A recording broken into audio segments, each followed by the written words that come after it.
Globally პატიმრობაში დატოვა. ხედავთ ეხა პატიმრობაში დატოვეს როგორც მინდა აქეთ გაჩვენოთ კადრები პატიმრობაში დატოვა მზია ამაღლობელი ამ წუთებში სასამართლო დარბაზს ერთი წამით არა ერთი წუთით კითხვები გვაქვს პირდაპირ ეთერში მუშაობთ და შესაბამისად გვაქვს გასაგებია მაგრამ დარბაზში ვარ სადაც აქ უნდა ვიყოთ არა პირდაპირ ეთერში მუშაობ და არა კითხვები გვაქვს ადვოკატებთან ქალბატონ მაიას ვეცდები რომ გავესაუბროთ შეძახილებით გავიდნენ აქ ადამიანები, რომლებიც აქ იყვნენ დარბაზში. თამარ რუხაძეს ხედავ, პირდაპირ ეთერში ვარ. თამარ, როგორ აფასებ ამ გადაწყვეტილებას? როგორ აფასებ ამ გადაწყვეტილებას? რა უნდა შევაფასოთ, ნატო? აი რა უნდა შევაფასოთ? ცხოვრობ გაფორმებულ დიქტატურაში. პირდაპირ გაფორმებულ დიქტატურაში, იმიტომ რომ ამდენი საათის განმავლობაში სასამართლო მსჯელობს რაღაცა გაუგებარ ბრალდებებზე, რომელსაც თავადაც ვერ ასაბუთებს პროკურატურა და მაგრამ მეორეა რომ როგორც შენ სასამართლოს არ ჭირდება დასაბუთება, სასამართლოს არ ჭირდება არგუმენტები და სასამართლოს საქართველოში არ ჭირდება სამართალი სამწუხარო. სამწუხაროდ ქართული თემიდა არის ყრუც, ბრმაც და კანონიც არ მცოდნეთ. მადლობა. თქვენი შეფასებაც გვინდა როგორია ამ ყველაფერზე. მოლოდინი პრინციპში არავის არ ქონდა იმისი რომ გაუშვებდნენ ესეთ განცხადებებს მისმენით. თქვენი შეფასება ძალიან რთულია შეაფასო ის რაც ამ დარბაზში მოხდა. ჩვენ თითქმის 1 საათი ვისმენდით დაცვის მხარე რომ ასაბუთებდა და კითხულობდა შემთხვევებს, როცა პოლიციელზე თავდასხმა განხორციელდა პირველადი პროკურატურის მტკიცებულებით და სასამართლომ არ დაადასტურა და შეცვალა კვალიფიკაცია. მაგრამ ამ შემთხვევაში ჩვენ ვნახეთ, რომ არაფერმა არ იმუშავა, ეს იყო წინასწარ მითითება, შესრულებული მითითება, წინასწარ არსებობდა დაგეგმილი განაჩენი, რომელიც ჩვენ ახლა დაგვიკითხა. მადლობა მზია ამაღლობლის ძმისშვილი. როგორია თქვენი შეფასება? მე მესმის რომ ძალიან რთულია და ყველას მაინც ამ თითქმის 9 საათის განმავლობაში გვეგონა რომ მოსამართლე რაღაც ობიექტურობას მაინც შეინარჩუნებდა. არ ვიცი რა გითხრათ, რაღაცა ხავს ვეჭიდებოდი, მაგრამ არ ვიცი, ძალიან იმად გაცრუებულია რა გითხრათ. შერჩევითი სამართალი არსებობს ჩვენს ქვეყანაში. აღარ არსებობს სამართლიანი სასამართლო ჩვენს ქვეყანაში და ქვეყანას პარგავს ხალხო. სხვათა შორის ძალიან ბევრი არგუმენტი წარადგინა მაიამ წარიაშვილმა ვიკა იმის თაობაზე რომ მსგავსი ტიპის ასე ვთქვათ დანაშაული არ აღიქმება როგორც პოლიციაზე თავდასხმა უკაცრავად პირდაპირ ეთერში ვარ გთხოვთ ქალბატონ მაიას ველოდობით რომ პირდაპირ ეთერში მივცეთ ერთი წუთი გასაგებია ერთი წუთი გავიგეთ ხალხო რა გჭირთ ერთი წუთით ერთი წუთი ხო შეიძლება ვთხოვოთ ადამიანებს, იმიტომ რომ ჩვენთვის ძალიან მნიშვნელოვანია. სხვათა შორის დღეს მინდა გითხრათ, რომ ძალიან უჩვეულო სიტუაცია იყო ჩვენ ამ დარბაზში ბევრჯერ ყოფილვართ, მაგრამ პირველად ვნახეთ, როგორ იყო ბადრაგის სამსახური გადაფარებული მზია ამაღლობას იმისთვის, რომ კადრებიც ვერ გადაგვეღო, მზიას ემოციები ვერ დაგვეფიქსირებინა. ძალიან ბევრი ადამიანი იყო დღეს სასამართლოს დარბაზის გარეთ, რომლებმაც ვერ მოახერხეს შესვლა. თქვენ ახლა კადრში ხედავთ პროკურორებს, ასევე ხედავთ ადვოკატებს რომლებიც კომენტარებს ჩვენ ბუნებრივია ველოდ ბატონო შოთა თქვენ დამპირდით რომ კომენტარს გააკეთებთ ბატონო შოთა შეგიძლიათ კადრში ხედავთ ოზურგეთის რაიონული პროკურატურის პროკურორ შოთა ჩხაიძეს რომელთან ჩვენ ქონდა კითხვები და მაყურებელმაც ნახა ეს კადრები ის არის როგორც გითხარით ოზურგეთის რაიონული პროკურატურის პროკურორი და ჩვენ როდესაც მას ვკითხეთ თუ როგორ აღმოჩნდა ამ საქმეში გვიპასუხა რომ ხედავთ რომ დარბაზს გვატოვებენ გვიპასუხა რომ მას უბრალოდ საქმე გადასცეს იმიტომ რომ აჭარის პროკურატურამ დააკმაყოფილეს დაცვის ხარის მოთხოვნა და აჭარის პროკურატურამ უარი თქვა ასე რომ თქვა ჩაიხსნა იქ საქმე თუმცა ამავე დარბაზში ზის შოთა ჩხაიძის გვერდზე პროკურორი რომელიც არის აჭარის პროკურატურის პროკურორი და ის სანქცირებული პროკურორია შემიძლია გითხრათ და ზუსტებით მათთან კი გასაუბრება როგორც ასე ჩვენ ვერ შევძელით თუმცა დაველოდებით და ვეცდებით რომ უფრო დარბაზში დერეფანშიც არ შეიძლება პირდაპირ ეთერში მუშაობთ დერეფანშიც არ შეიძლება არა ნახეთ ერთი წამი დერეფანში ვზივარ პროკურორს ამდენი დაცონი დღეს მთელი ღია პროკურორს იცავდა რა გჭირთ ხალხო აბა მაშინ გვაცადე დერეფანში კიდე არ შეიძლება რომ დერეფანში პირდაპირ ეთერში მუშაობთ ხო პიარი ხარ სასამართლო ერთი წუთი ხელი გაწ არა პიარი ხარ არა, პირდაპირ ეთერში მუშაობდა სასამართლოს დერეფანში დგომაზე რაიმე ნებართვა მჭირდება? არა, ნებართვა არ მჭირდება. აი, ხედავ რომ ადვოკატები გამოდიან პირდაპირ ეთერში მუშაობთ და სასამართლო დერეფანში არ მჭირდება თანხმა. გიორგი, პირდაპირ ეთერში ვართ, როგორია პირველადი შეფასება მზე ამაღლობელს ერთ-ერთი ადვოკატია ეხლა. რა მოლოდინი ქონდათ პრინციპში ესეთი კითხვა რა გააკეთა დღეს ქართულმა ოცნებამ. განმეორდები და ვიტყვი რომ სასამართლომ დღეს რა გადაწყვეტილებაც მიიღო შეიძლება თქვა რომ არ არის უპრეცედენტო, მაგრამ არის აბსოლუტურად სამართლებრივი სივრცედან გასული. სამართლებრივი ნონსენსია და სასამართლო იმ გაკვირვებებს, რასაც ჩვენ ყოველდღიურად ამ გადაწყვეტილების ფონზე ვხედავთ და ვიიგებთ, კიდე ერთ-ერთი გამოვლინება იყო, ოღონდ უკიდურესი და მძიმე ფორმით და ხასიათით, რაც არანაირ სამართლებრივ ნორმებში არ ჯდება სამწუხაროდ. მადლობა, მე ბოდიში მინდა მოუხადო ადვოკატებს, ვიცი რომ ძალიან დაღლილებენ და მინდა ყველას ვთხოვო ეთერში შემოსვლა. ქალბატონი მაიათი უნდა დავიწყოთ. სასაკმაოდ ვრცელი გამოსვლა ქონდათ, იყო ძალიან ბევრი მაგალითი თქვენს მხრიდან მოყვანილი, იმისა რომ რატომ არ არის ეს სისხლის ამართლის დანაშაული, ბევრი საქმე, მით უმეტეს აქ პროკურორი ზის, რომელსაც პირადად აქვს მაგალითად ჩვენ ვიცით ოზურგეთის საქმე, როცა პოლიციელები ადიკო ივანიშვილი, პოლიციელების ცემაში ბრალდებული ადამიანები ერთ კვირაში გაუშვეს ადიკო ივანიშვილის მოთხოვნით არჩევნები იყო ჭირდებოდი. როგორ ფიქრობთ, რატომ არ გაიზიარა მოსამართლე მეტრეველმა ეს? იცით რა, ანუ მე რაზეც ვესაუბრებოდი სასამართლოს, ის იმდენად მაღალი, ასე ვთქვათ, სამართლებრივი და მორალური მოცემულობა აღმოჩნდა ამ სასამართლოსთვის, რომ არც მჯერავს, უпростоრად არც მიკვირს, რატომ ვერ გაიაზრა საერთოდ რაზე ვესაუბრებოდი, მაგრამ მანამდე მოსამართლემ ჩაიდინა იმ ხარისხის უკანონობა, რომ რა გითხრათ, აი მოხსნა ყველა რეკორდი სასამართლოს უკანონო გადაწყვეტილებებით. მოსამართლემ ამ პროცესზე დაცვის უფლების გარეშე დატოვა მზია.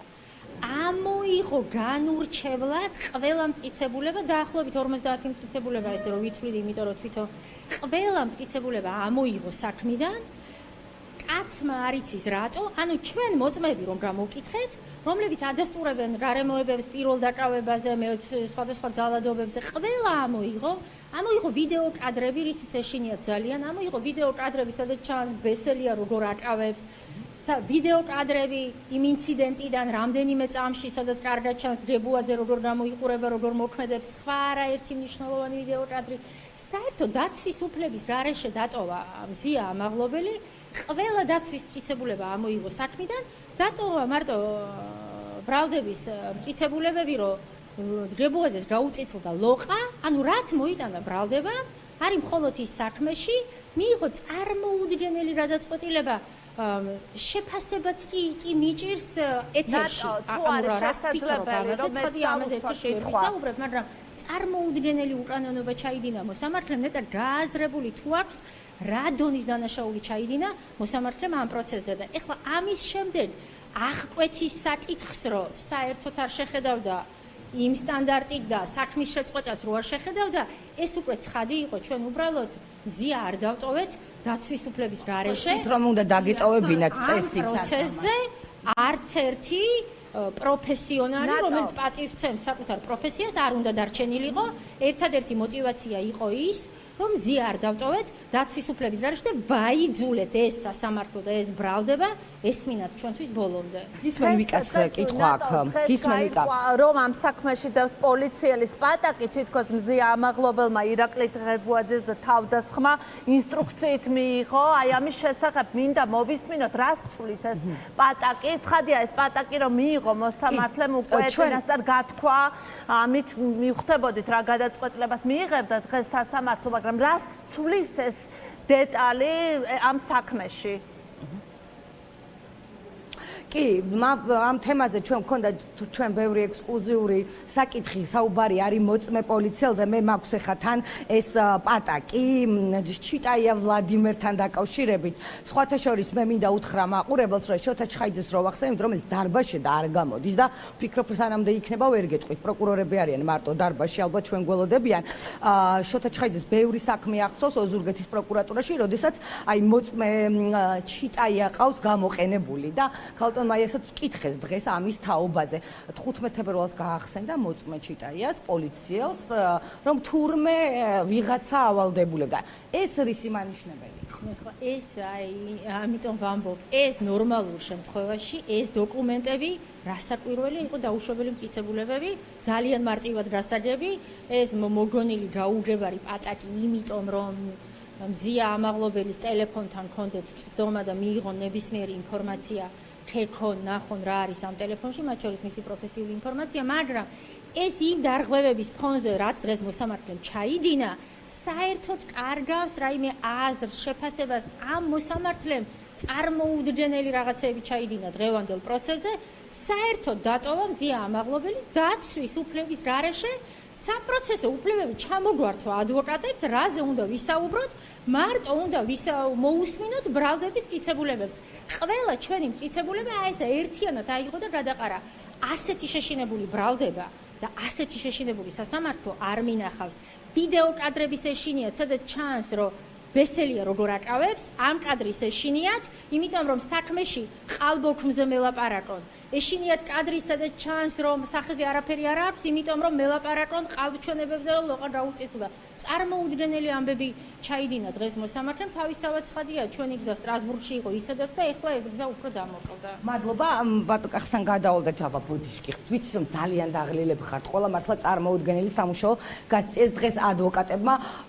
პრინციპში პროკურორის მონოლოგებსაც უსმენდით. თქვენი სამართლებრივი შეფასება ამ საკითხზე ძალიან საინტერესოა. სამართლებრივზე ბევრი ვისაუბრეთ, თუმცა ადამიანური შეფასება არის ის, რომ ფაქტიურად მოსამართლემ დღეს დაგვტოვა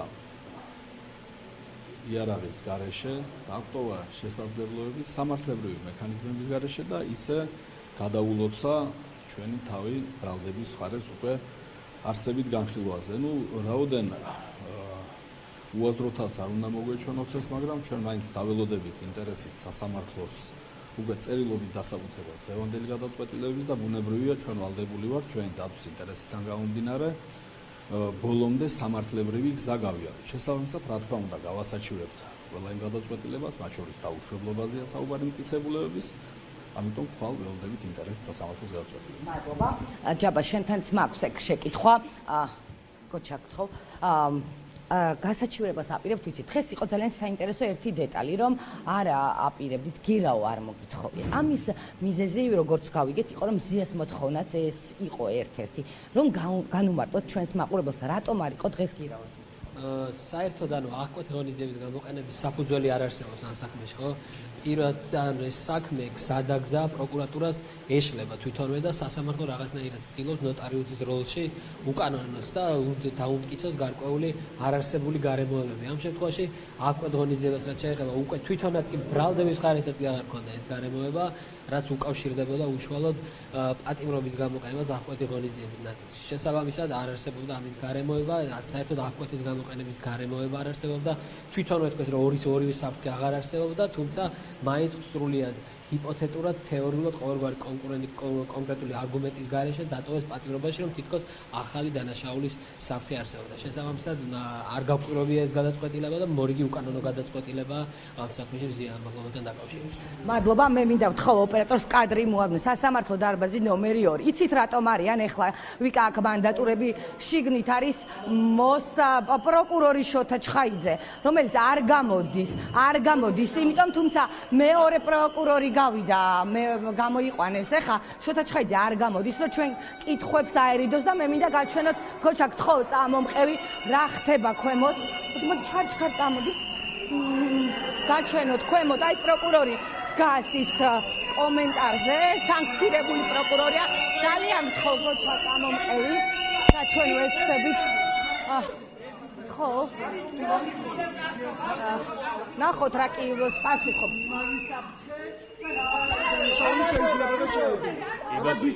მოგახსენებ ღევანდელ სასამართლოს ომაზე სასამართლომ იმსჯელა ბრალდებისა და არა მე მოგახსენებ იმაზე რაზეც დღეს კი რა თქმა უნდა ვარ გეჩქარებთ გიპასუხე. იმალვის რა საფრთხე არსებობდა აგიხსენოთ. ღევანდელ სასამართლოს დომანზე სასამართლო მიმსჯელა მტკიცებულებებთან დაკავშირებით. იმალვის რა საფრთხე არსებობდა. მათ შორის იმსჯელა ახვეთის ღონისძიების. არ გინდა ეგ დემაგოგია. იცავი პასუხს გცემთ თქვენს შეკითხვაზე. ხო, გაინტერესებს. სანქცირებული პროკურორი ხო? აჭარის პროკურორი. სასამართლოს დომანზე სანქცირებული ხო? იმსჯელა პატიმრობის ძალაში დატოვების საკითხთან დაკავშირებით. ღევანდელ სასამართლოს დომანზე ბრალდების მხარემ ისაუბრა პასუხობთ და თქვენ თუ არ გაინტერესებთ შემიძლია გავჩერდეთ. უბრალოდ თქვენ ხართ სანქცირებული პროკურორი. არის ჯერ კითხვას სანქცირებული პროკურორი ხო ბრძანდები. თქვენი უკანონო საქმიანობის გამო და გარემოებები ბრალდებული წინარე ქმედება სასახად მიუთითებდა რომ მოცემულ შემთხვევაში არსებობდა ახალი დანაშაულის შადენის საფრთხე იმ ინტენსივობით რაც აუცილებელს ხდიდა ძალაში დატოვებას. აღნიშნული გაიზიარა სასამართლომ და პატიმრობა დარჩა ძალაში. რას დააშავებდა მზია? რაც შეეხება მტკიცებულებას. რას დააშავებდა ბატონო პროკურორო? დაზეპირებული მსგავსი დანაშაულის რას დააშავებდა? რაც შეეხება მტკიცებულებებს. რას დააშავებდა? ორივე მხარეს ჰქონდა წარმოდგენილი მტკიცებულებები.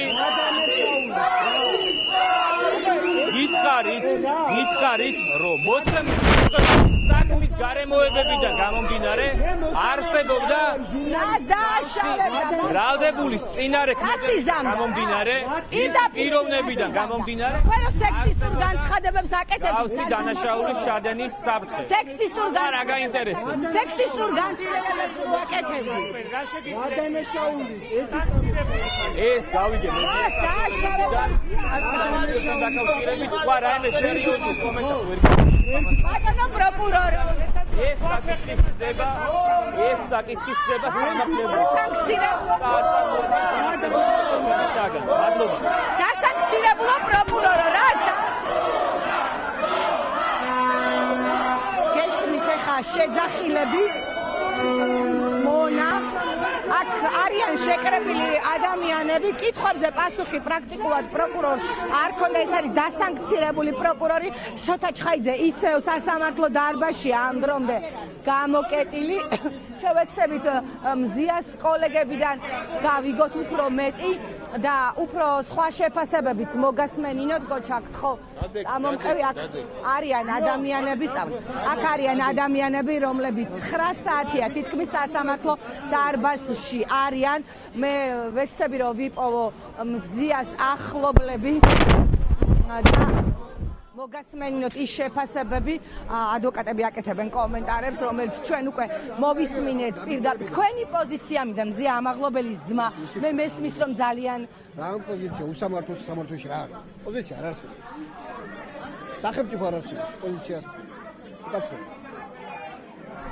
ძალიან მძიმე და ემოციურია ყველასთვის აქ რასაც ხედავთ და ემოციურია, ბუნებრივია ის ყველაფერი, რაც სასამართლო დარბაზში ვნახეთ ჩვენ 9 საათის განმავლობაში. პრაქტიკულად ყველა მოთხოვნა შეუსრულა პროკურატურამ, სასამართლომ პროკურატურას, მოსამართლე მეტრეველი, რომელიც პირველი საქმე იყო, სხვათა შორის მანამდე არ არსებობს პრაქტიკაში მისი განხორციელებული, ესე ვთქვათ, შექმნის ზვიად ქორიძეს ხედავ და მის შეფასებებს ვეცდები. ბატონ ზვიად, მესმის რომ ყველა მალხას შენი შეფასება, რამდენ პირდაპირ ეთერში ვართ, ძალიან საინტერესო იქნება თქვენი შეფასება მოლოდინებზე. დღეს საუბრობდით, მაგრამ როგორია ის შენი პოზიცია ამ ყველაფერზე, რაც დღეს ეს ცირკი ვნახეთ სასამართლოში?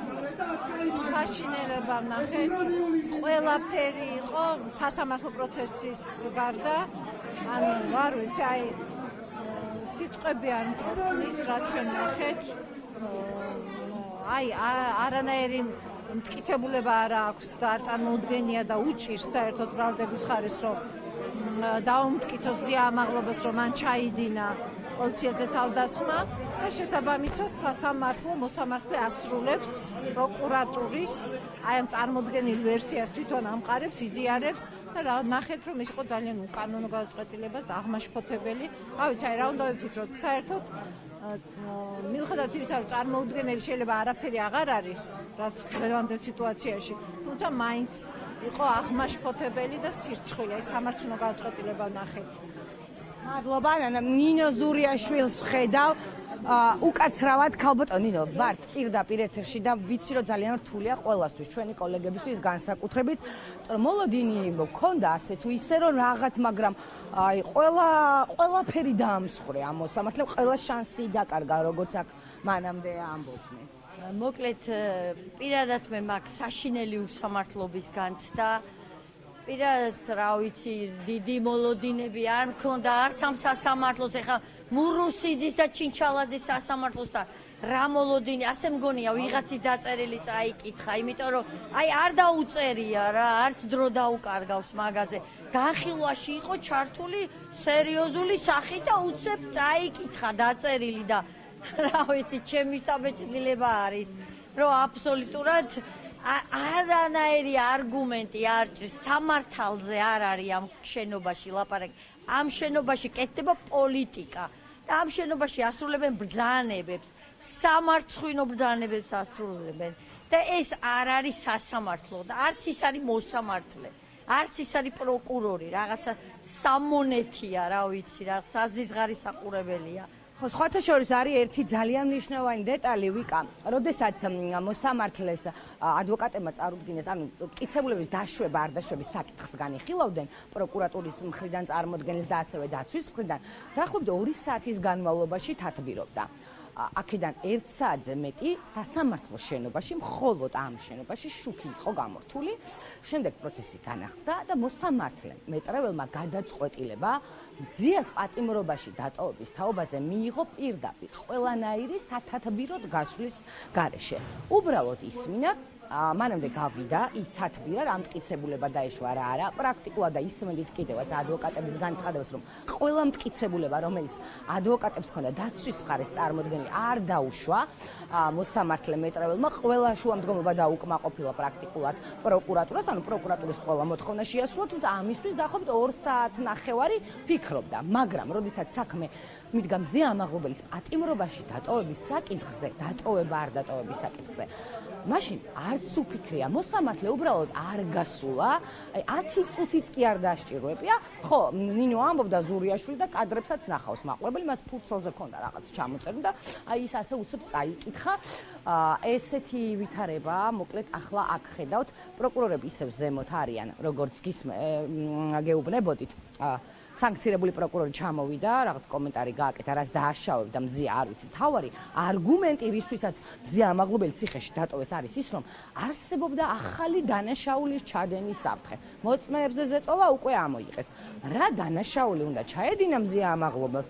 ამ კითხვაზე რა შესაძლო დანაშაული?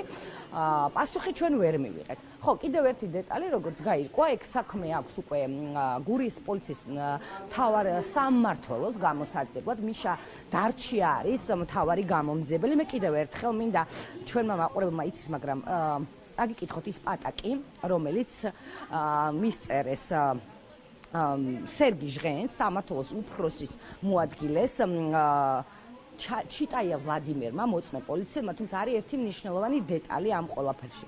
სერგი ჟღენტი არის მართალია უფროსის მოადგილე ლაშა გოგნიაშვილის, მაგრამ ის არ აკურირებს საგამოძიებო ნაწილს. საგამოძიებო ნაწილს გურის სამხარეო პოლიციის მთავარ სამმართველოში კურირებს ბესო ბოლქვაძე, რომელიც არის გურიის გუბერნატორის მოადგილეს ქეთევან მოისწრაფიშვილის მეუღლე. და მის მიმართ არსებობს ბევრი შეკითხვები, მის მიმართ არსებობს ბევრი კომპრომატები და ამას არ ვამბობთ როგორც ჟურნალისტი.